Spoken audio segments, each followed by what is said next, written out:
Bonjour et bienvenue à cette formation, encore une fois. Donc, la suite de l'annexe A. La dernière fois, on a commencé euh, à discuter des contrôles de l'annexe A. On a vu tout ce qui est la A5, tout ce qui est politique sécurité, rôle de responsabilité, la A6 et la A7 avec la gestion des ressources humaines. Donc, on va continuer avec la A8. Donc, la A8 qui est la gestion des actifs.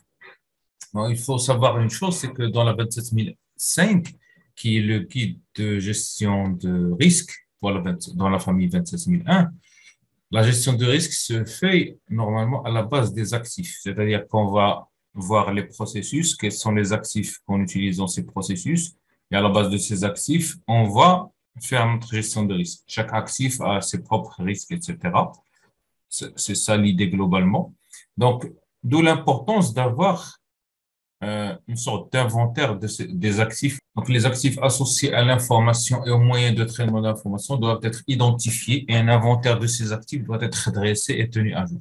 Donc, comme je disais, l'idée, c'est d'avoir un actif, une liste de tous les actifs que l'entreprise a. Les serveurs, postes utilisateurs, switch, routeurs, imprimantes, tout ce qu'on veut, surtout quand ils traitent des informations ou bien quand ils stockent des informations. En général, par exemple, on a tendance à ignorer les équipements comme les switches ou bien les imprimantes, mais ça reste des éléments qui sont importants parce que à partir d'une imprimante, je peux carrément avoir accès à des informations qui ont été imprimées sur cette imprimante. Dans quelques scénarios de tests d'intrusion, on peut avoir l'accès au domaine à travers juste l'interface de l'imprimante parce que en général, dans les imprimantes qui sont partagées dans les réseaux, on va trouver des logins mots de passe pour identifier les utilisateurs de domaine, etc. Donc, ça, c'est juste une petite parenthèse. Donc, l'essentiel, c'est que la A811 nous exige, ou bien exige d'avoir un inventaire des actifs. L'inventaire, il peut être aussi simple qu'un fichier Excel avec les informations qu'on veut, ou bien automatisé avec des outils open source ou payants, peu importe. Euh, D'une part, c'est pour savoir ce qu'on a comme équipement, bien sûr. D'autre part, parce que si on n'a pas un inventaire, peut-être que quelqu'un pourrait dérober un équipement avec de l'information et qu'on n'arrive pas à l'identifier.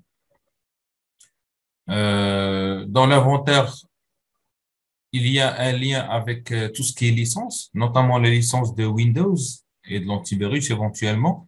Dans l'inventaire, on peut avoir une colonne relative à la licence, ou bien à la clé de licence utilisée pour une machine, un ordinateur ou bien un serveur, et la licence de l'antivirus, ou bien l'outil anti-malware sur la machine, de telle manière que lorsque l'auditeur il vérifie l'inventaire, en même temps, il arrive à identifier, bien sûr, et à voir qu'il y a un suivi des licences. Et de point de vue organisation, pardon, il y a un suivi de l'utilisation des licences, surtout si on utilise un mode de licensing comme le licensing en volume, c'est-à-dire qu'on ne paye pas chaque licence toute seule, mais chaque année, on fait le compte de combien on a de processeurs ou bien de machines utilisant Windows et on va payer Microsoft la licence qu'il faut. Donc, ce sont des modes de licensing orientés grande entreprise plutôt que petite entreprise qui va acheter la licence carrément intégrée à Windows. Parmi les choses qu'on doit trouver dans l'inventaire, c'est le numéro de série. C'est le moyen le plus, bien sûr, le plus unique si on veut pour identifier un équipement. Et le reste des informations, c'est à l'entreprise ou bien à l'organisation de décider. On va voir par la suite qu'il y a des informations qu'on doit avoir, par exemple, à qui appartient l'équipement, le propriétaire de l'actif, donc la 812. Donc, le propriétaire de l'actif doit être identifié. Un PC à qui il est euh, attaché, ou bien à qui il est alloué, pardon.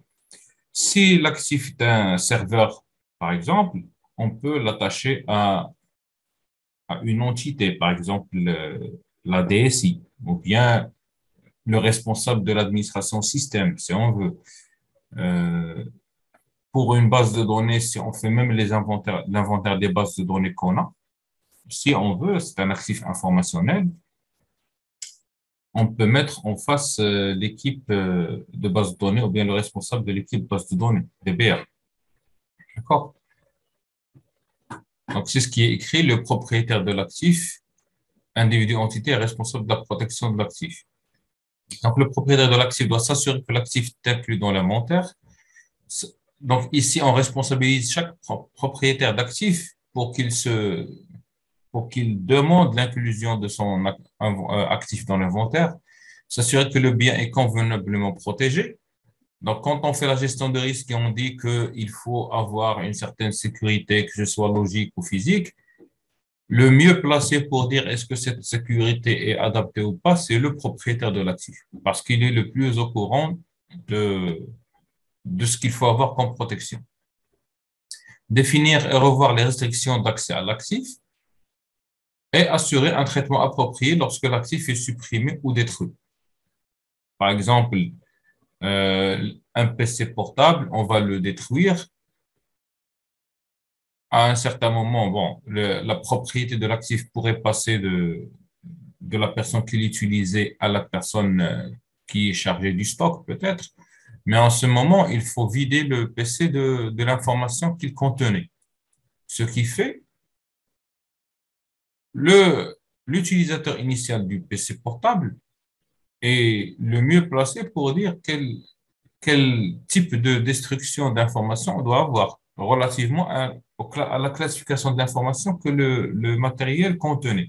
Si par exemple le matériel contenait de l'information purement confidentielle, peut-être qu'il ne suffit pas de formater le PC. Peut-être qu'il faut prendre le disque et le détruire physiquement. Ou bien peut-être on va utiliser une suppression sécurisée. Peu importe. Donc, c'est parmi les objectifs d'avoir un propriétaire d'actifs. L'utilisation correcte des actifs, en général, c'est inclus dans la charte de bon usage de tous les équipements de l'organisation. Donc, il faut avoir des règles d'utilisation correcte de l'information, des actifs associés à l'information et les moyens de traitement de l'information doivent être identifiés, documentés, mis en œuvre. Donc, je donnais la dernière fois l'exemple de la bande passante, les téléchargements de films. Je peux dire aussi le PC portable qu'on donne à la personne, ce n'est pas pour qu'elle aille peut-être travailler dessus à la maison, le donner à ses enfants pour qu'ils jouent dessus, ou bien peu importe, ou bien le prêter à son ami pour voir un film. Ça, c'est pas un bon usage du matériel. L'imprimante, ce n'est pas pour imprimer des livres, mais c'est pour imprimer les documents d'entreprise, etc., etc. Donc, tout ça, c'est un peu la charte de bon usage. Donc, les individus doivent être informés des exigences de sécurité associées aux actifs et devraient être responsables de l'utilisation des ressources. Les organisations sont vulnérables à l'utilisation abusive de leurs actifs par les employés, intentionnels ou pas. Peut-être que ce n'est pas intentionnel, mais par exemple, l'histoire de télécharger un film, peut-être que la personne est juste non sensibilisée à ces aspects. Elle ne le fait pas méchamment, parce que ce n'est pas volontaire. Donc, fait référence à l'utilisation des actifs de manière différente de leurs objectifs commerciaux, bien initiaux, en fait. Il doit y avoir des règles décrivant l'utilisation des ressources acceptables. Les utilisateurs doivent être informés des règles d'accord avec elles. Par exemple, un autre exemple très fréquent, c'est la messagerie. Je ne peux pas utiliser la messagerie d'entreprise pour envoyer du spam, par exemple, à l'extérieur. Je ne peux pas utiliser les serveurs et les capacités de traitement des serveurs d'entreprise pour faire du mining, du Bitcoin, par exemple. Je ne peux pas utiliser les espaces de stockage de l'entreprise pour stocker mes films et ma musique préférée. Donc, tout ça, ce sont des choses sur lesquelles on revient en général dans la sensibilisation, dans la charte de bon usage. Et plus important, il faut que les gens signent cette charte de bon usage pour qu'on les responsabilise un peu. Il ne faut pas qu'ils viennent par la suite nous dire on n'est pas au courant, vous nous avez jamais dit qu'il fallait pas faire, etc., etc., ce qui pourrait se retourner contre l'organisation. La restitution des actifs, Donc, que ce soit lors d'un départ ou lors peut-être d'un changement d'équipement. Donc, tous les salariés et les utilisateurs tiers doivent restituer la totalité des actifs de l'organisation possession, qu'ils ont en leur possession, pardon, au terme de la période d'emploi, du contrat ou de l'accord. D'accord? Donc, ça rejoint un peu la procédure de solde de tout compte. Si on a un téléphone d'entreprise, si on a un modem d'entreprise, si on a le PC portable, etc., il faut restituer les actifs. Bien sûr, il y a la valeur financière au comptable de l'équipement, mais il y a aussi tous les risques relatifs à l'information qui était dans ces actifs. Donc, il faut avoir des procédures qui garantissent que les actifs reviennent. En général, une checklist chez les RH, euh, checklist départ, on va trouver ce genre d'informations.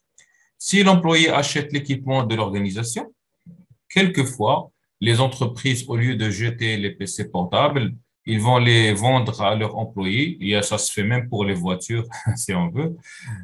Ils peuvent vendre ces équipements à leurs employés ou bien à des sociétés tierces, mais bien sûr avec des prix symboliques. Mais il faut qu'ils s'assurent que les équipements soient nettoyés des informations confidentielles, etc. Voilà, donc des règles doivent être mises en place pour garantir que les informations pertinentes sont transférées à l'organisation et que l'équipement est effacé en toute sécurité. D'accord? Voilà, donc on parlait de la nature de l'information, c'est ce qu'on appelait à chaque fois la classification de l'information. En fait, les informations doivent être classifiées en termes d'exigences légales, de valeur, de caractère critique et de sensibilité au regard d'une divulgation ou modification non autorisée. Donc, l'idée est simple. Chaque information a son importance pour l'organisation. Si je dis information ou bien donnée à caractère personnel, donc là, il y a un aspect légal qui entre en jeu et donc l'information devient très importante. Mais si je parle aussi d'une information business, d'un plan stratégique sur 3 ans de l'entreprise, c'est aussi une information qui est très importante, qu'il faut protéger. Si je parle d'un contrat en cours de négociation, c'est aussi une information qui est confidentielle qu'il faut protéger. Donc, selon la nature de l'information, on va la classifier, lui donner une classification de manière à lui associer un type de traitement. Si je dis une information est publique, je ne vais pas me casser la tête à comment elle est distribuée, où est-ce qu'on peut la lire, etc. Parce que de toute manière, elle est publique. Je peux l'avoir sur un site web, sur les prospectus, dans les emails, sur les murs, ça ne me dérange pas. Mais une information qui est interne, on va dire restreinte, à la rigueur, on va maîtriser la diffusion de cette information, on doit maîtriser l'accès à cette information à travers les mécanismes de sécurité classiques, qui a le droit de lire, qui a le droit de modifier, etc. Donc, encore une fois, le CID, confidentialité, intégrité, disponibilité, on va donner un score, en fait, pour chaque critère et décider de comment on va protéger l'information, que ce soit quand elle est stockée, quand elle est transférée, et ainsi de suite.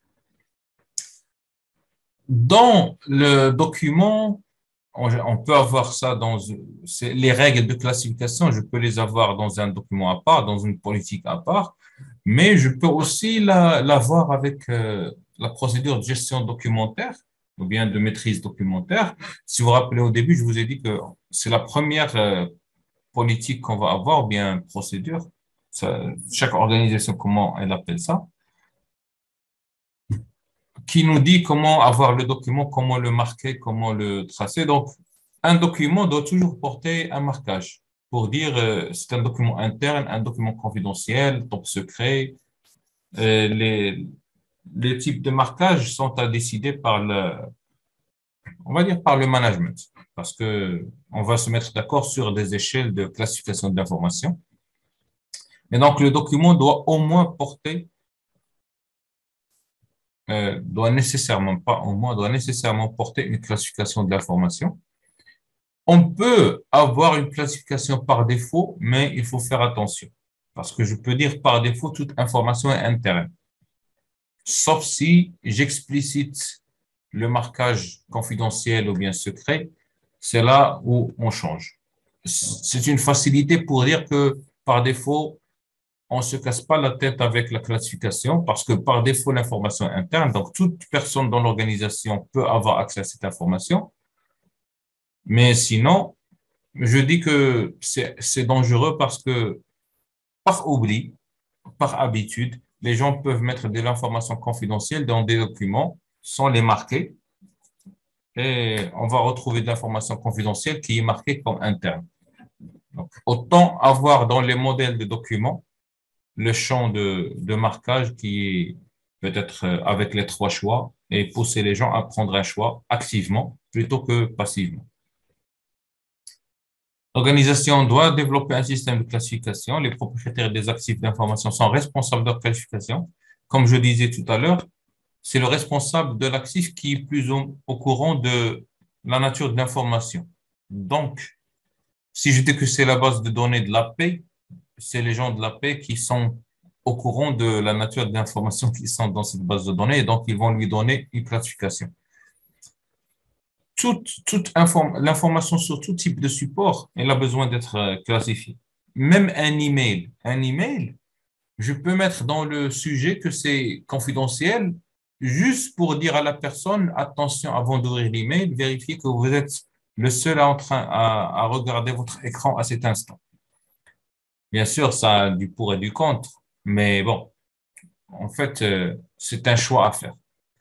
Le contre de ce choix, par exemple, c'est que quelqu'un, il va venir et il va chercher directement les mails confidentiels avec le mot-clé confidentiel, au lieu d'avoir les emails noyés dans tous les autres emails.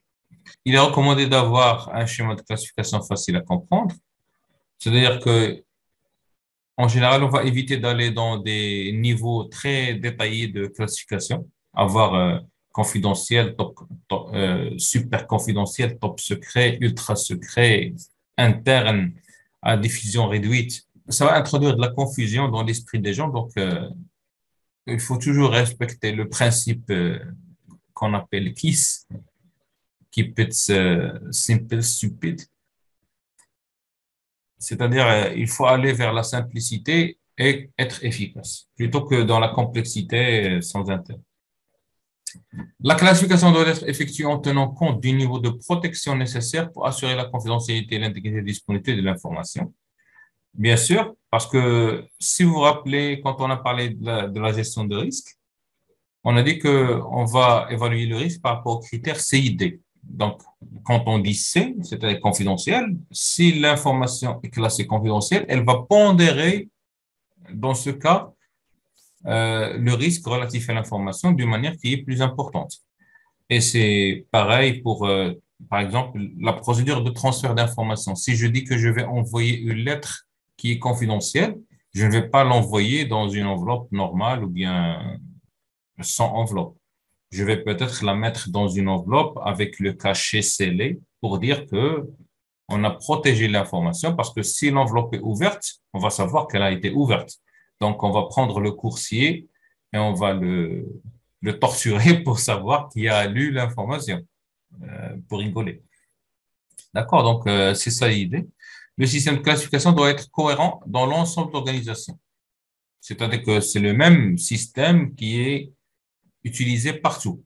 Je ne vais pas noter quelque chose interne comme confidentiel et donc deux personnes qui travaillent dans deux services ou bien deux entités différentes vont interpréter l'information de manière qui est différente et donc peuvent divulguer de l'information sans le savoir. La 27002 fournit un exemple de schéma de classification qui utilise 4 niveaux publics. Donc, ça, c'est site web, brochure, etc. Donc, une divulgation sans aucun préjudice. Utilisation interne. La divulgation cause un embarras mineur ou un inconvénient mineur au fonctionnement. C'est-à-dire que si cette information vient à être communiquée au grand public, c'est pas vraiment la fin du monde. Confidentiel. Donc, la divulgation a un impact significatif à court terme sur les opérations des objectifs tactiques.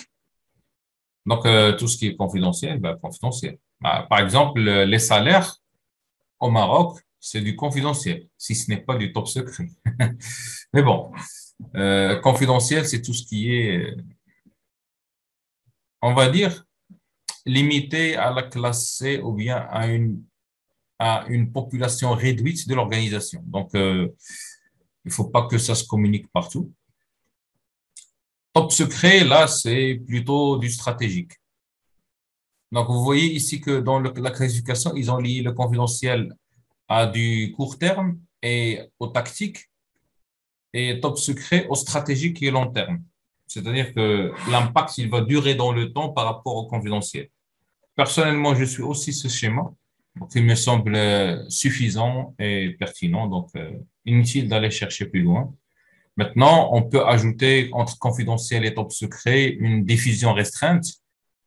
Euh, Par exemple, un PV d'une réunion à laquelle assistaient plusieurs types de profils de personnes. Ce PV, on ne peut pas le classer confidentiel, ni top secret, ni interne, donc il va être à diffusion restreinte et donc on va lister les personnes qui vont recevoir ce document. Donc ce n'est pas vraiment une question de confidentialité pure, ni de top secret pur, mais c'est un mixte, on va dire. Donc là, A822, marquage de l'information. Donc le marquage, c'est ce que j'ai dit tout à l'heure, c'est comment on va étiqueter ou bien faire un signe en général visible sur l'information selon sa classification. Donc, un ensemble approprié de procédures pour le marquage de l'information doit être élaboré et mis en œuvre conformément au plan de classification adopté. Donc, si on va dire, on va mettre, par exemple, pour le top secret, il y a un cachet rouge. En fait, c'est comment signaler qu'une information est confidentielle ou pas, tout simplement. Donc, les procédures d'étiquetage de l'information doivent couvrir les informations et leurs actifs associés dans des formats physiques et électroniques. Exemple, clé USB qui contient de l'information confidentielle, je dois la marquer d'une certaine manière qu'elle contient de l'information confidentielle. C'est une arme à double tranchant, comme je dis tout à l'heure, parce qu'elle va attirer les yeux. Les gens vont essayer, chercher à la voir, ou bien essayer de la voir.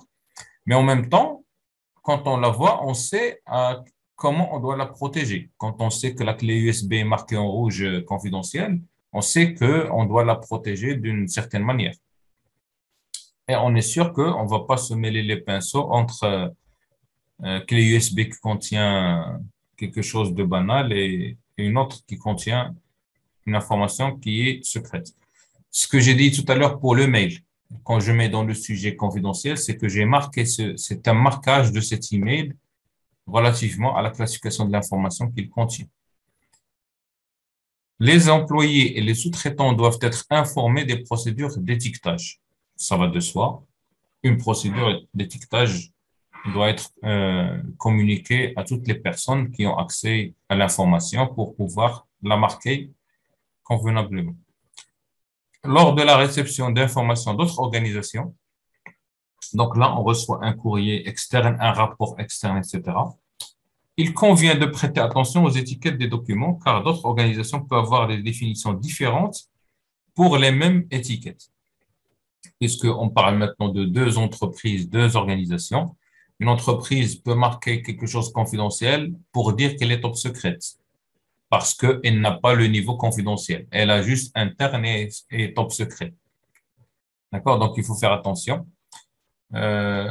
Pour les documents qu'on reçoit de l'extérieur, on peut les marquer aussi comme externes pour surtout pour la procédure de revue documentaire, parce que un rapport qu'on a reçu de l'extérieur, on ne va pas le revoir. C'est un rapport, ça devient d'ailleurs un enregistrement. Donc, tout ce qui est revue documentaire de ce qu'on reçoit de l'extérieur, ce n'est pas nécessairement faisable ou nécessaire. Donc, le marquage des documents externes en tant que tel pourrait aider dans ce sens. La manipulation des actifs, donc la A823, des procédures de traitement de l'information doivent être élaborées et mises en œuvre conformément au plan de classification de l'information adopté pour l'organisation. Donc, notamment pour les actifs qui contiennent les informations confidentielles. Par exemple, bon, confidentielles ou pas, si on parle par exemple des bons de sauvegarde, une bande de sauvegarde ou bien des disques, des DVD sur lesquels on a fait de la sauvegarde, peut-être qu'on va être amené à les stocker sur un autre site. Donc, il y a l'aspect déjà protection des bandes et des CD sur le site sur lequel on fait la sauvegarde, leur protection lors de leur transfert et leur protection sur le site de secours, si on a un site de secours par exemple. Parce que quand je dis j'ai une sauvegarde, n'importe qui peut prendre cette sauvegarde et restaurer les informations sur sa machine, sa propre machine, sur laquelle il est administrateur, et donc il pourrait prendre possession de cette information sans le moindre problème. Donc, d'où il faut avoir des procédures de manipulation de ces bandes. Il faut bien cadrer le stockage et le transfert de ce genre d'actifs. Donc, les procédures de gestion des actifs visent à prévenir le risque de mauvaise gestion des informations sensibles et doivent détailler les restrictions d'accès pour chaque niveau de classification. Quand on voit dans des films, par exemple, où il y a des salles pour lesquelles il faut avoir un accès rouge et d'autres où il faut avoir un accès je ne sais pas quoi. Donc, c'est une façon de dire mettre des restrictions d'accès par niveau d'information. Par exemple, je peux dire que des informations de ce type, je dois les stocker dans un placard fermé à clé ou bien dans un coffre-fort anti-incendie, anti-tremblement de terre, etc., pour dire que je protège cette information relativement à sa classification. La protection des copies temporaires permanentes au même titre que les originaux. J'ai parlé de la sauvegarde, mais ça peut être aussi des copies de documents. Si je fais photocopie ou bien je scanne un document qui est confidentiel, c'est l'information qui est confidentielle. Ce n'est pas la nature qu'elle soit une copie ou l'original. Les exigences de stockage selon le niveau de classification, ça va de soi. Déclassement et destruction selon le classement. Donc là, c'est la destruction de l'information ou bien une information qui était confidentielle qui devient publique. Par exemple, on a un rapport qui est confidentiel à cette étape. Par exemple, on a reçu un rapport de pentest ou bien d'un bug. Il est confidentiel. On corrige le bug n'existe plus. Le rapport peut devenir interne si ce n'est public, carrément. D'accord? Donc, ça, c'est un déclassement. On passe d'un niveau supérieur de protection à un niveau qui est moins important parce que il y a les conditions qui ont changé. La destruction qui doit suivre aussi la nature de l'information. Il y a des entreprises qui disent les disques durs, je ne les donne pas, je ne les supprime pas, je ne les efface pas. En fait, je les efface, mais quand même, je les garde dans un placard. Parce que à un certain moment, peut-être que les gens peuvent récupérer les données, peu importe la façon avec laquelle je les ai supprimées. Il y a des méthodes qui sont dites suppression sécurisée, où on supprime l'information et on la remplace par des zéros. Donc, la récupérer devient un peu compliqué, si on veut, parce que le simple formatage d'un disque dur ne sert à rien. Le formatage, c'est ce qu'on fait, c'est juste détruire le premier pointeur vers l'information. Le premier secteur pointant vers l'information, on le vide. Et donc, si on fait avec un logiciel de récupération, ce qu'on fait en général, c'est faire une marche arrière. On cherche tous les secteurs qui n'ont plus de pointeur vers un next, c'est-à-dire que c'est le dernier secteur, et on va faire marche arrière, celui-là qui pointe vers celui-là, et ainsi de suite, jusqu'à ce qu'on arrive au premier. Et donc, on a restitué l'information. Donc, on comprend que formater ne sert à rien, sauf à faire semblant d'avoir un disque dur qui est libre. La A83, manipulation des supports. Donc là, spécifiquement, les supports amovibles avec la A831. Donc, je parlais des clés USB, etc., disque dur externe, ainsi de suite. En général, la recommandation, c'est de désactiver l'utilisation de ces supports, pour faire simple. Surtout maintenant avec tout ce qui est cloud, avec tout ce qui est stockage en ligne, pour transférer de l'information, on n'a pas vraiment besoin d'utiliser des supports comme cela. Dans le temps, on avait besoin de mettre le fichier Excel de la paix dans une disquette 3 pouces et demi et la ramener à la banque pour faire les virements. Maintenant, ce n'est plus nécessaire. On peut envoyer ça par email, tout simplement. Mais bon, c'est l'idée. Donc, des procédures de gestion de support amovible doivent être mises en œuvre conformément au plan de classification adopté par l'organisation. Dans le cas où on est obligé d'utiliser les clés USB, par exemple, ce qui est recommandé en général, c'est d'avoir des clés USB propres à l'entreprise qui sont inventoriées. Donc, on sait combien on a de clés avec des références. Il y a quelqu'un qui gère ces clés des entrées-sorties. Donc, si quelqu'un a besoin d'une clé, il va s'adresser à cette personne qui maintient un registre. Cette clé a été prise par la personne X de telle date, elle a été retournée à telle date. Et donc, quand elle récupère la clé, elle va s'assurer de supprimer toutes les informations qui sont sur cette clé avant qu'elle la donne à une autre personne, etc. Donc, avoir une vraie procédure de gestion de clés. Les supports amovibles contenant des données de l'organisation présentent une vulnérabilité, bien sûr, vulnérabilité de divulgation de données et de perte et atteinte à la confidentialité. On peut voir dans des organisations où les clés USB sont désactivées et elles ne sont activées que sur une demande qui est validée par le management et pour une période qui est limitée, par exemple une semaine ou bien quelque chose comme ça, de manière à décourager les gens à utiliser les ports USB et à maîtriser qui a eu accès à l'information à un certain moment. Donc, les contrôles mis en œuvre doivent résoudre des problèmes tels que n'utiliser des supports mobiles que s'il existe une raison commerciale de le faire, ou bien business. Donc, quand vous lisez commercial, c'est-à-dire business, stocker les médias dans des environnements sûrs et sécurisés. Les clés USB, après utilisation, on doit les stocker, par exemple, dans un caisson fermé à clé, dans des coffres forts, dans des espaces dédiés, peu importe. L'idée, ne pas les laisser sur le bureau parce qu'on est dans le meilleur des mondes. Le contenu des supports utilisables à retirer de l'organisation doit être rendu et récupérable. Donc, l'exemple que j'ai donné tout à l'heure. L'organisation peut utiliser le cryptage des données sur les supports amovibles. En fait, il y a des clés USB qui intègrent le cryptage. Donc, on trouve une clé USB avec un pavé numérique avec, pour saisir un PIN ou bien un code à 8 chiffres ou peu importe, et qui crypte physiquement l'information qui est dessus. Ben, bien sûr, l'autre façon de faire, qui est largement plus simple, c'est d'utiliser, par exemple, un moyen de cryptage qui est indépendant de la clé, transférer les données utiles sur les supports frais pour éviter que les supports ne se dégradent dans le temps. Donc là, c'est une question de stockage à long terme. Les bandes magnétiques, par exemple, ils ont une durée de vie moindre que les DVD parce que la bande magnétique, elle risque, de se démagnétiser par l'effet du temps. Et donc, il y ait perte d'informations, surtout si on ne fait pas attention à côté de quel équipement on la met. Par exemple, si on la met à côté d'un espace où il y a un fort courant électrique ou bien il y a des haut-parleurs de grande taille, ça risque de détériorer la bande magnétique.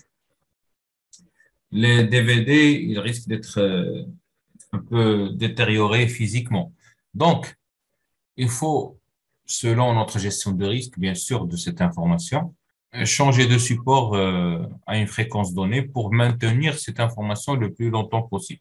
Avoir plusieurs copies d'informations précieuses sur des supports distincts. Donc là, c'est notamment la sauvegarde. On peut avoir des sauvegardes par copie sur les disques durs. Donc, en général, je vais donner un exemple plus cadré. Supposons que j'ai une base de données ou bien des documents, sans parler de base de données. Donc, première sauvegarde, si ces documents sont sur un serveur, sur un espace de stockage qui est lié à une baie de stockage, je peux avoir une copie des disques qui contiennent ces informations à chaud par mirroring sur la même baie de stockage. Ça, c'est de la sauvegarde à chaud. Ensuite, je peux faire une sauvegarde externe sur une bande magnétique. Et donc, je commence à avoir presque 3 copies de la sauvegarde. Parce que j'ai l'information fraîche, j'ai l'information sur le miroir et j'ai l'information sur la bande. Pourquoi on fait ça? C'est juste pour réduire le risque que lors de la restauration, ou bien si on a besoin de restaurer, qu'on ne trouve pas l'information. Si on dit qu'on fait le miroir de l'information, le risque avec ça, c'est que si cette information, par exemple, est cryptée par un ransomware, Même l'information mirrorée, elle est cryptée par ransomware. Ce qui fait, si on n'a pas des snapshots de cette information sur ces disques durs, on est perdu. C'est comme si on n'avait pas de sauvegarde. La redondance, dans ce cas, aurait servi juste à rien.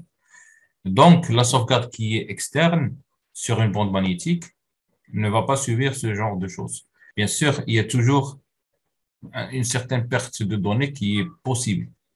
Il y a un indicateur qui dit que les entreprises utilisent pour gérer la sauvegarde, c'est le maximum de perte tolérée de l'information.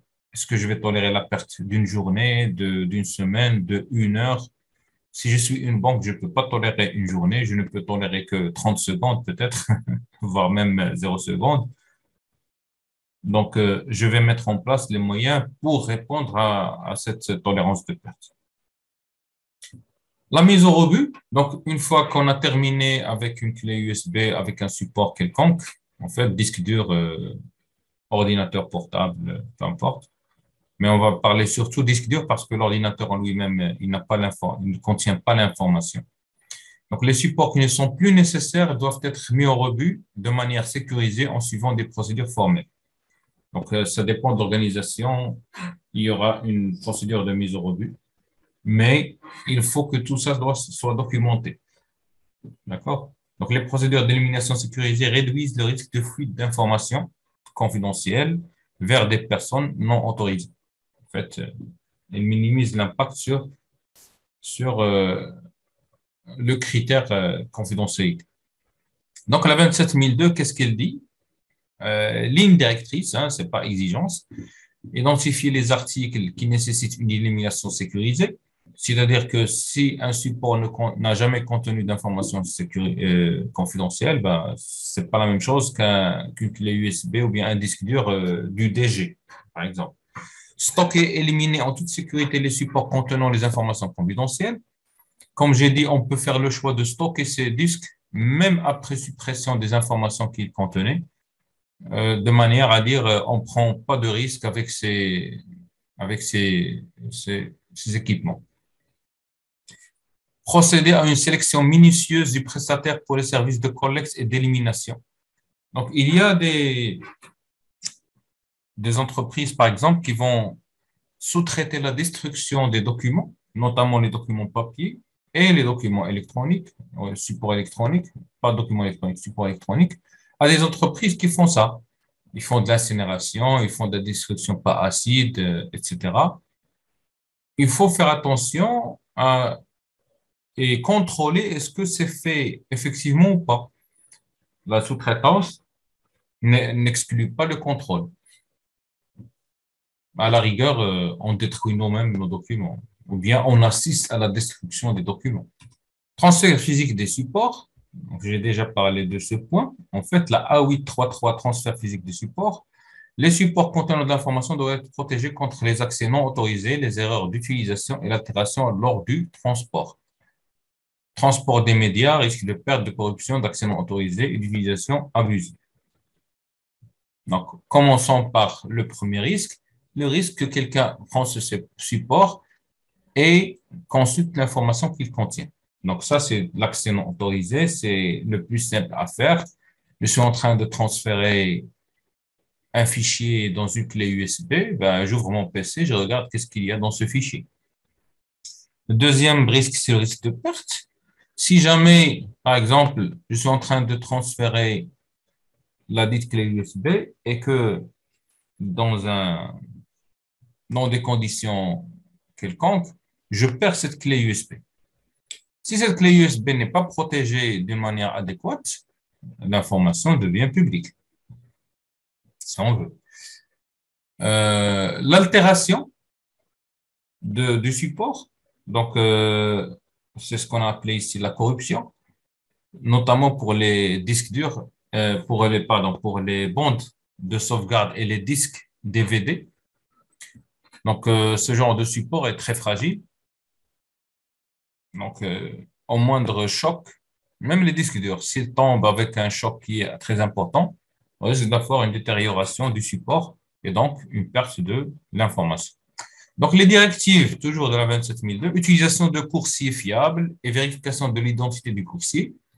Si en général, si on n'a pas un coursier interne, on peut faire appel à une entreprise de coursier. Et donc, il faut toujours s'assurer que c'est l'entreprise, la personne qui la représente, il a un badge, on peut l'identifier, on s'assure de son identité, etc. Sans parler de tout l'aspect contractuel, vérification de l'identité des antécédents de la personne qui transfère l'information, etc. Utiliser un emballage approprié pour protéger le contenu des dommages physiques et des facteurs environnementaux, comme la chaleur ou les champs électromagnétiques. Bon, en général, on peut mettre le support dans du plastique avec à bulles, donc du plastique à bulles, et le mettre dans un carton. Bon, en général, c'est un niveau de protection suffisant pour un disque dur ou bien quelque chose de la sorte. Bon, pour la chaleur, les êtres humains ne vont pas supporter une chaleur que le disque dur ne peut pas supporter. Pour atténuer le risque de violation de la confidentialité en cas de perte ou de vol, les données à transporter doivent être cryptées et bien entendu, la clé de cryptage ne doit jamais être envoyée avec les données cryptées. Bon, là, protégé avec un certain mécanisme de cryptage. Bien sûr, quand je dis crypté, en général, c'est du cryptage symétrique. C'est juste pour le besoin de transport. Sinon, le mécanisme de cryptage, c'est selon l'organisation, selon la nature des données, le destinataire, etc. Pour les documents papier, mettre sous scellé, mettre le cachet sur le bord de la fermeture et éventuellement mettre une colle ou bien un film transparent dessus, de manière à ce que si on enlève ce film, ça va déchirer l'enveloppe, donc on va savoir que ça a été ouvert, donc la confidentialité a été rompue. Malheureusement, pour le papier, la version papier, on ne peut pas crypter le texte sur le papier. Bien sûr, on peut imprimer un texte crypté si le texte est imprimable, on va dire. Bon, on peut toujours le rendre imprimable, mais on passe à la A9, le contrôle d'accès. Donc la A9.1, c'est exigence en matière de contrôle d'accès, politique de contrôle d'accès. Bien sûr, vous avez maintenant l'habitude, je suppose, enfin j'espère que toute chose doit avoir une politique pour chaque élément structurant. Une politique de contrôle d'accès doit être établie, documentée, revue sur la base des exigences métiers et de sécurité de l'information. Donc, le contrôle d'accès fait à la fois référence à l'accès logique et physique. On a déjà parlé de la sécurité physique, donc contrôle d'accès physique, badges, empreintes, etc. Donc, tout ça, ça doit être documenté. Des règles de contrôle d'accès et des droits d'accès et des restrictions pour des rôles d'utilisateurs spécifiques doivent être établis. Bien sûr, ici, on parle peut-être aussi de l'accès logique, pas seulement de l'accès physique. Donc, tout ce qui est permission, tout ce qui est permission sur les fichiers, mais aussi applicatifs, sur les accès applicatifs. Les propriétaires d'actifs décident des droits d'accès aux actifs en fonction des besoins de l'entreprise. Donc là, bien sûr, l'accès à l'information n'est pas open. C'est selon le besoin de la personne qui accède ou bien du processus qui accède à l'information. Je dis processus parce que il y a des tâches automatisées qui vont avoir accès à l'information, qui vont utiliser des logins et mots de passe aussi. Donc, il faut que même ces processus doivent être étudiés lors de l'attribution des droits d'accès. Il ne faut pas donner euh, contrôle total à un processus en disant que c'est juste un processus. Une politique de contrôle d'accès doit exister et doit aborder certains éléments. Donc, les exigences de sécurité pour les différentes applications métiers. En général, je recommande d'avoir un inventaire des applications et pour chaque application, les types d'autorisations qui existent et idéalement les personnes qui ont ces autorisations.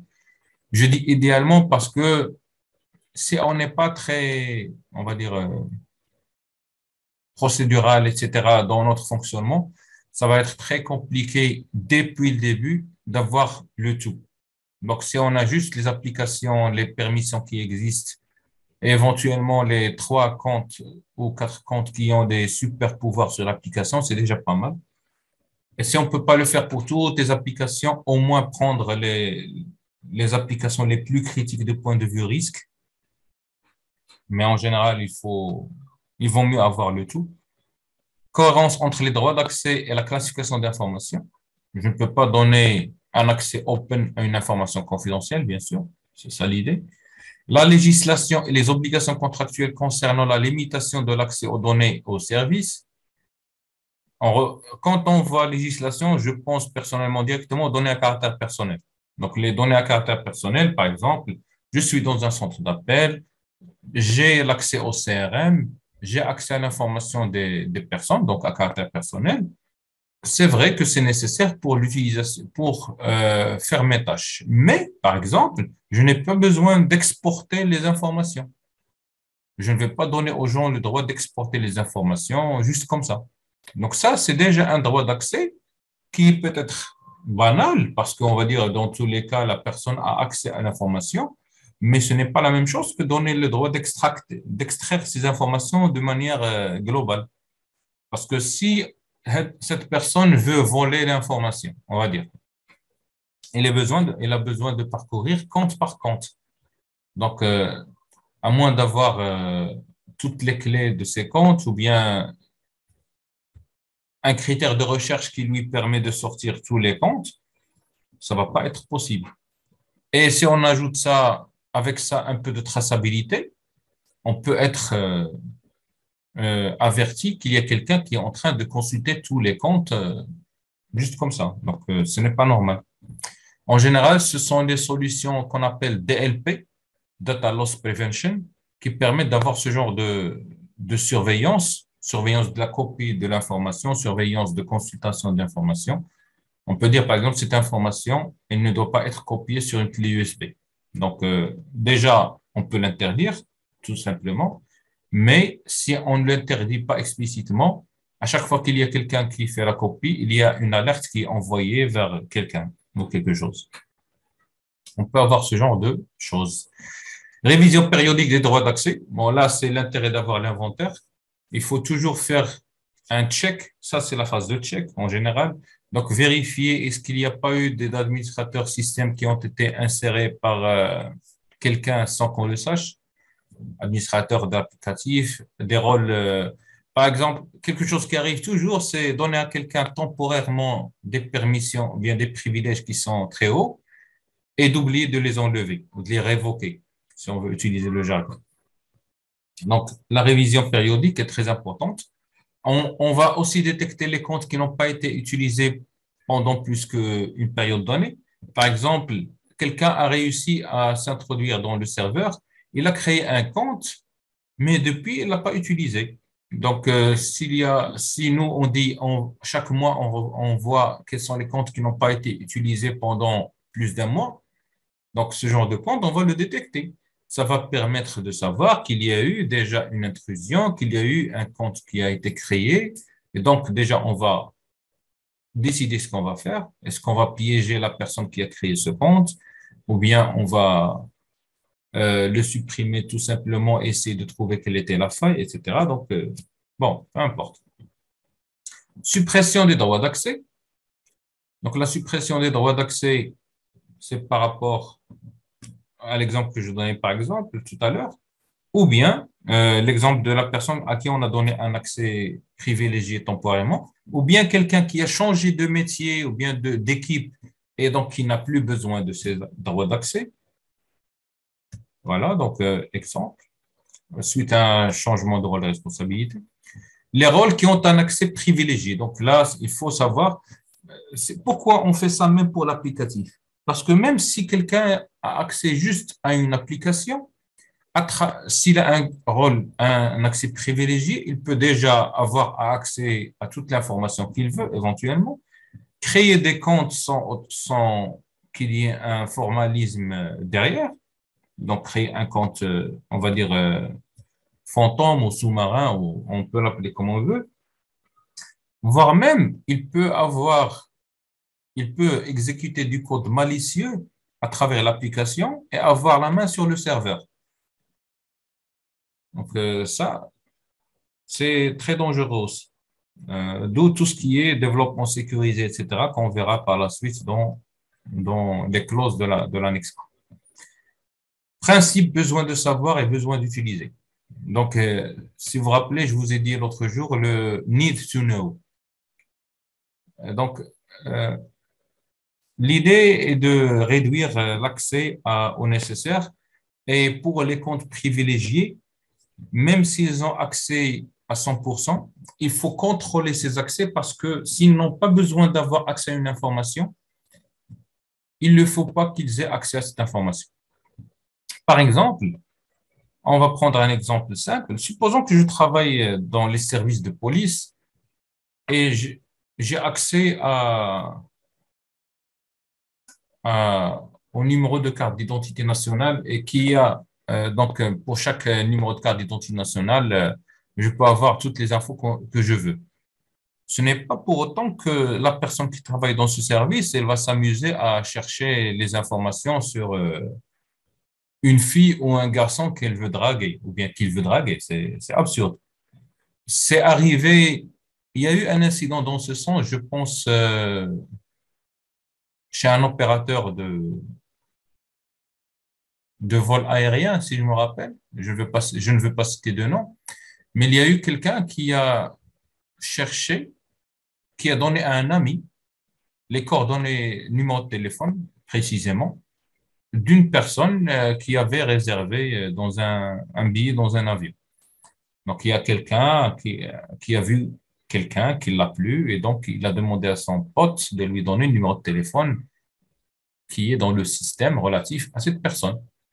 Donc là, ça a fait un boom parce que le need to know n'a pas été respecté par cette personne. Et elle a divulgué une information à caractère personnel. Encore pire. Donc, utilisez la règle deny all et permit petit à petit.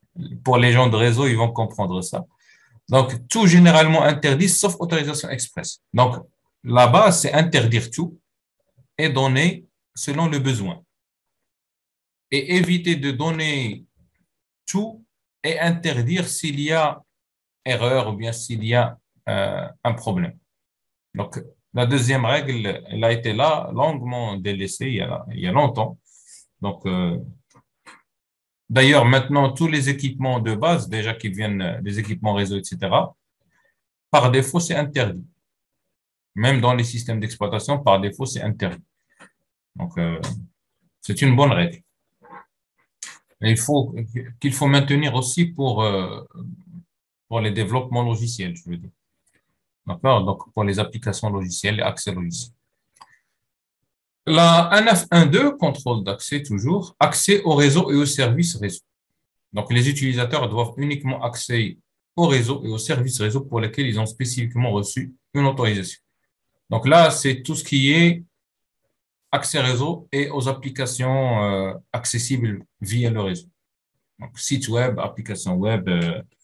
Donc là, on va entrer dans la sécurité du réseau, les matrices de flux, il y aura un accès, il y a un slide, pardon, un slide. Il y a un contrôle relatif au VLAN, à la séparation en réseau en VLAN. Mais là, c'est en général l'accès au réseau et aux services réseau. Donc, la 27002 recommande une politique d'accès, bien sûr, qui doit couvrir les réseaux et les services réseau auxquels il est permis d'accéder. Les procédures d'autorisation pour déterminer qui est autorisé à accéder à quel réseau et service.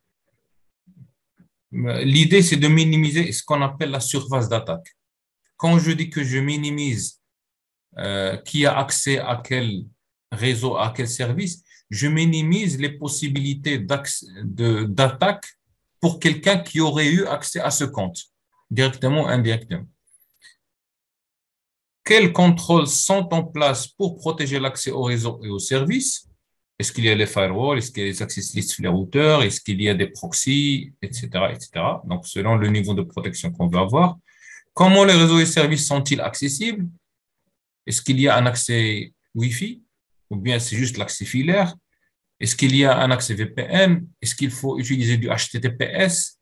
Est-ce qu'il y a un VPN d'une certaine manière, site à site ou bien host to site ou bien comment ça va marcher? quelles sont les exigences d'authentification des utilisateurs pour permettre l'accès au réseau et services?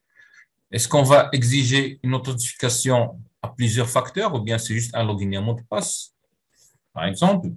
Donc, tout ça, ce sont ce qu'on va mettre dans les politiques pour cadrer un peu le contrôle d'accès.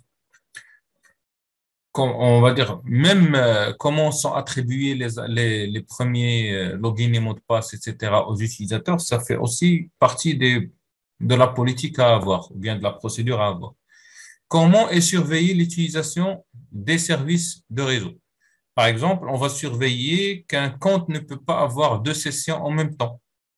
Ou bien, par exemple, un compte, on va prendre simple, par exemple, un login et un mot de passe Windows, une personne ne peut pas travailler sur deux PC en même temps. Donc, si je vois qu'il y a deux sessions ouvertes en même temps, c'est qu'il y a un problème.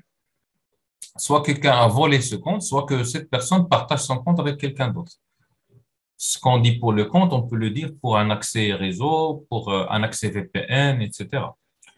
Donc, les utilisateurs se connectant à un réseau, à un ordinateur ou une application ne devraient avoir accès qu'aux informations et services nécessaires à leur fonction commerciale, bien business, et qu'ils ont été autorisés à l'utiliser. À utiliser. D'accord? Donc, tout simplement, le principe de minimum de privilèges, comme d'habitude, mais ici, on parle plus de contrôle d'accès. Toujours dans la gestion des accès utilisateurs, là, c'est l'enregistrement et les inscriptions des utilisateurs. Ce que j'ai dit tout à l'heure, comment on donne le login et mot de passe la première fois aux utilisateurs. Donc, tout ce mécanisme de création de comptes et d'enregistrement et de désinscription des utilisateurs, il faut le cadrer. Un processus formel d'enregistrement des inscriptions des utilisateurs doit être mis en œuvre pour permettre l'attribution des droits d'accès. Donc, en général, par exemple, on peut dire, suite à un recrutement, les RH vont envoyer un email au responsable hiérarchique de la nouvelle recrue pour valider le recrutement. Cette personne, elle va faire la demande en s'appuyant sur cet email aux équipes IT pour créer un compte utilisateur pour la nouvelle personne avec les groupes, par exemple, de sécurité auxquels il doit appartenir ou bien avec un profil donné, les profils doivent être déterminés. Donc, tout ça, ça peut être dans un formulaire.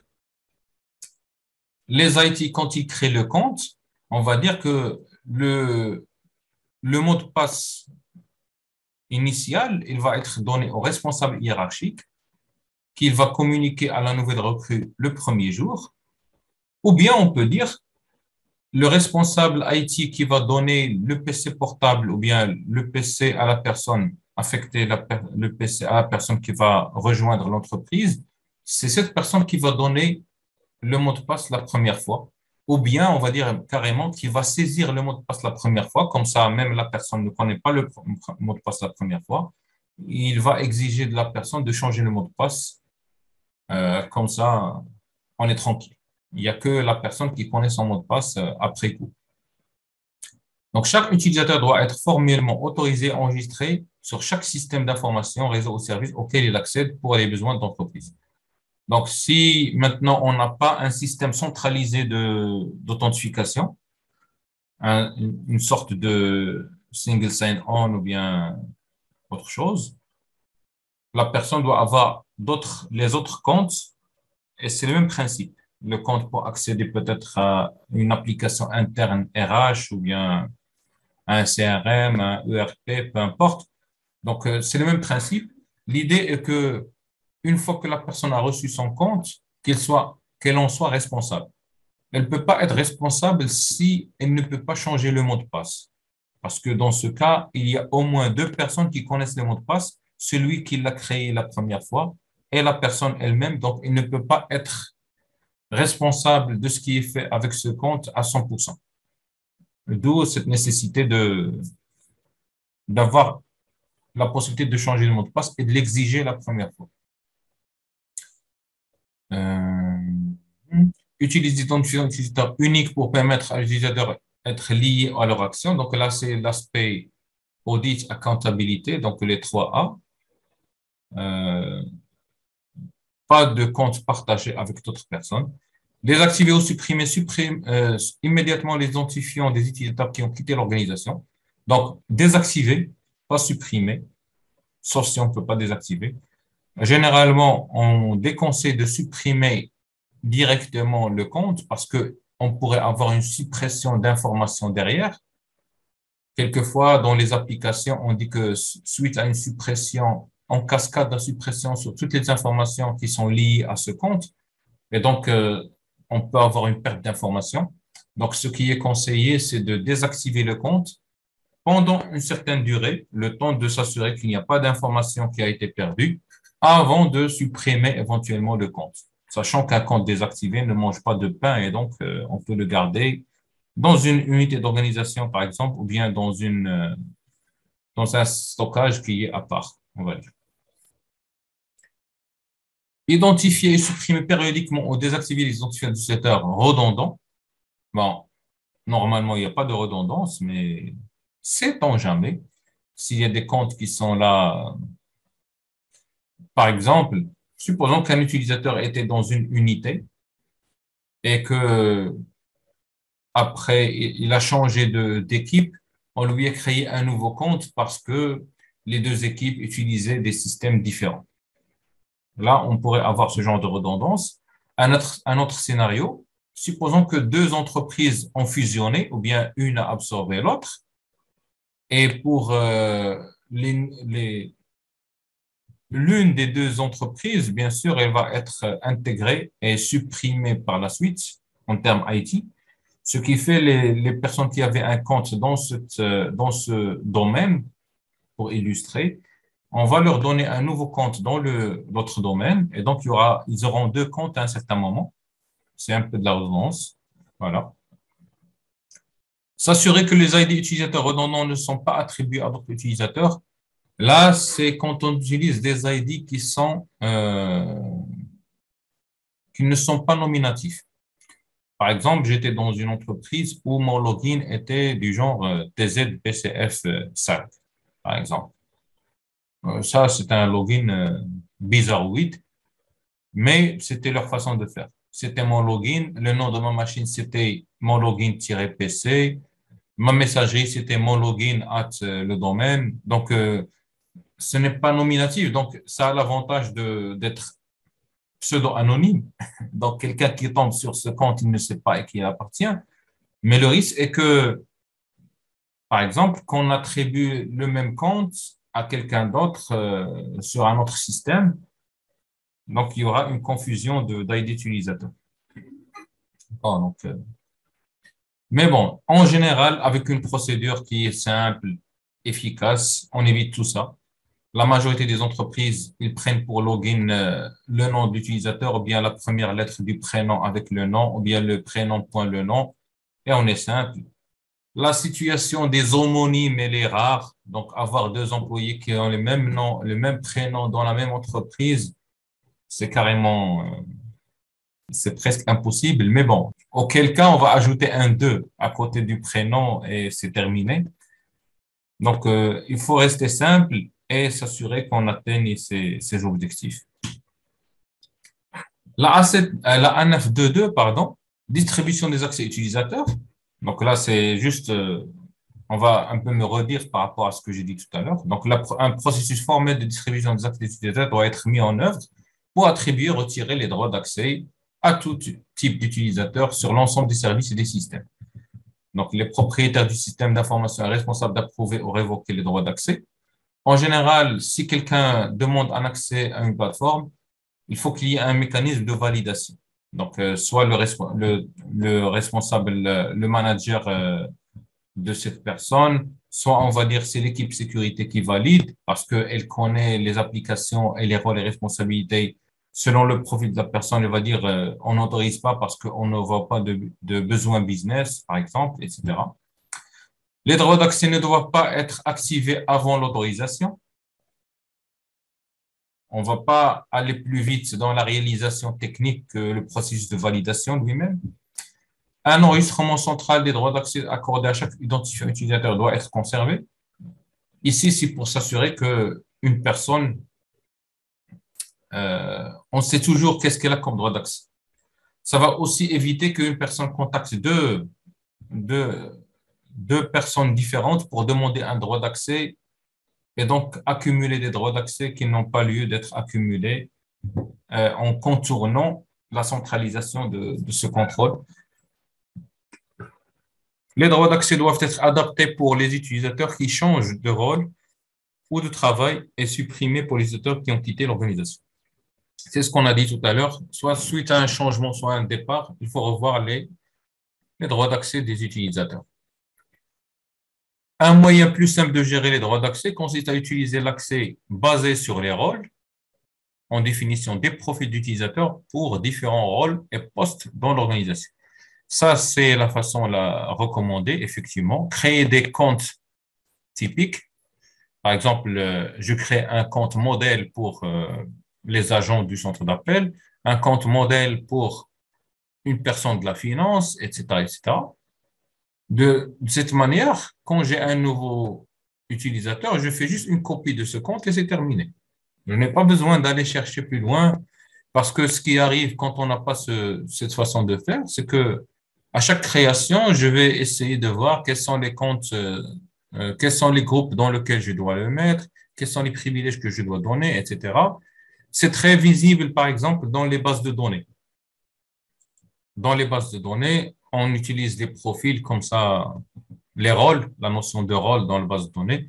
Comme ça, on est tranquille. On sait que si Vendris, il a le rôle DBA, 6 DBA, c'est qu'il a 6 DBA. On ne va pas donner des rôles, des privilèges goutte à goutte. Définir des sanctions en cas des accès non autorisés. Bon, là, c'est un peu pour dissuader les gens à aller faire n'importe quoi. Dans le processus disciplinaire, il faut avoir des sanctions dans le cas au moins dans le cas de répétition, de récidive, d'accès non autorisé. Parce qu'on peut avoir un premier accès non autorisé, on va dire, on va mettre ça sur le dos de qui ne savaient pas, qui n'avaient pas fait attention, etc. Mais à répétition, ça devient un schéma répétitif, ce n'est plus une coïncidence. La A923, gestion des droits d'accès à privilèges. L'allocation d'utilisation de droits d'accès à privilèges doit être restreinte et contrôlée. Donc là, c'est les comptes admin de domaine, par exemple, 6 DBA que j'ai donné pour les bases de données, etc. Là, il faut faire attention parce que ces comptes, ils ont des accès qui sont très privilégiés. Ils peuvent supprimer des logs, ils peuvent créer des comptes, ils peuvent faire n'importe quoi. Ils peuvent casser tout le système. Le système ne dira jamais non. L'attribution et l'utilisation inutile de privilèges peuvent entraîner des failles de sécurité, bien sûr. Donc, si on commence à donner des privilèges à droite, à gauche, en fait, malheureusement, il y a beaucoup de situations où on accorde à quelqu'un des privilèges surdimensionnés parce qu'on ne sait pas comment faire pour donner les bons privilèges. D'accord? Donc, ou bien on est dans l'urgence de la situation, on donne les privilèges admin à quelqu'un juste pour débloquer la situation, alors que malheureusement, ce n'est pas la bonne manière de faire. La 27002, qu'est-ce qu'elle recommande par rapport aux droits d'accès privilégiés? Une identification claire des droits d'accès privilégiés et les utilisateurs pour chaque application, système d'exploitation, base de données, etc. Il faut en fait avoir un inventaire des comptes privilégiés. D'accord? Inventaire en termes login privilégiés et à quelles personnes ils sont attribués. Attribution des droits d'accès privilégiés en fonction des besoins et de préférences événement par événement. C'est-à-dire qu'on ne va pas donner accès privilégié surtout d'un seul coup à quelqu'un. Par exemple, l'administrateur système n'a pas besoin d'avoir les privilèges d'admin sur la base de données.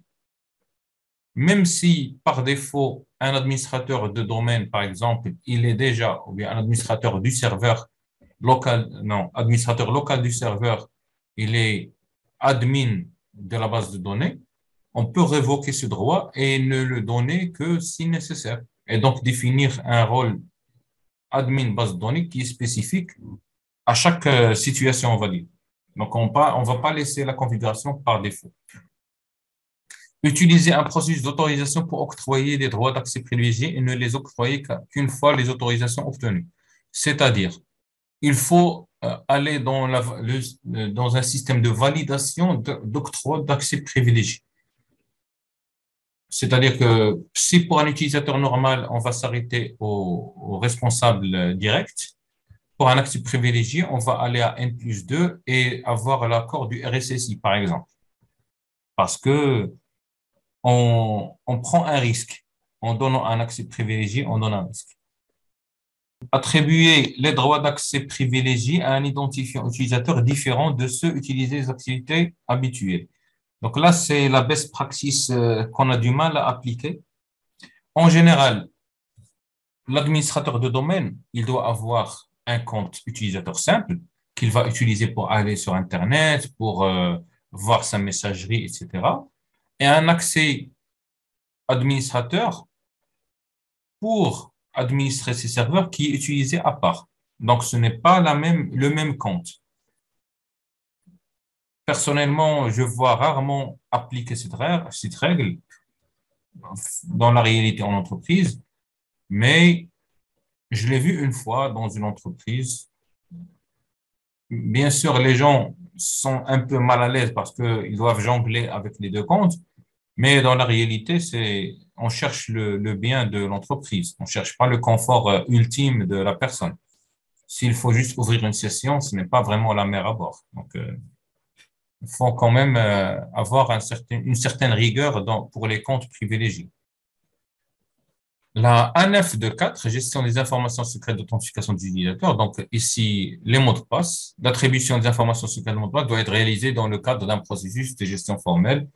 Donc, inutile de revenir sur ce point. J'en ai parlé tout à l'heure pour l'attribution du mot de passe initial, etc. Donc, c'est la même chose. Éventuellement, les utilisateurs doivent être invités à signer une déclaration afin de préserver la confidentialité des informations d'authentification secrète personnelle, c'est-à-dire ne pas partager le mot de passe. En général, on met ça dans la charte de bon usage ou bien des accords de confidentialité, qu'on met cette ligne et que le compte est personnel et qu'il ne doit pas être partagé. Si on veut insister lors de l'octroi du compte, il n'y a pas de mal. Les utilisateurs, quand ils changent leur mot de passe, il faut les amener à être forcés de mettre une certaine complexité de mot de passe. Active Directory l'implémente par défaut, la complexité de mot de passe. Sur les autres systèmes, c'est au cas par cas. Dans les développements logiciels, il faut prévoir ça. Donc, une complexité du mot de passe pour s'assurer qu'il ne soit pas facile de brute forcer ce mot de passe ou bien de le casser. Et la revue, donc la vérification, on en a déjà parlé. Donc, il faut revoir les droits d'accès des utilisateurs à interface régulier. Soit les privilèges liés au compte, soit carrément si on a par exemple un partage de fichiers, un NAS avec des documents qui sont confidentiels, les documents qui sont les plus importants, on va faire une revue des permissions. Bien sûr, pour répondre aux besoins exacts de l'entreprise, ne pas être dans l'excès. La suppression et l'adaptation, c'est la conséquence de cette vérification. Donc, soit après vérification, on est obligé de mettre à jour les permissions, soit il y a un départ ou bien un changement des rôles de la personne. Donc, ça va de soi. Donc, on en a déjà parlé, donc je pense que inutile de revenir dessus.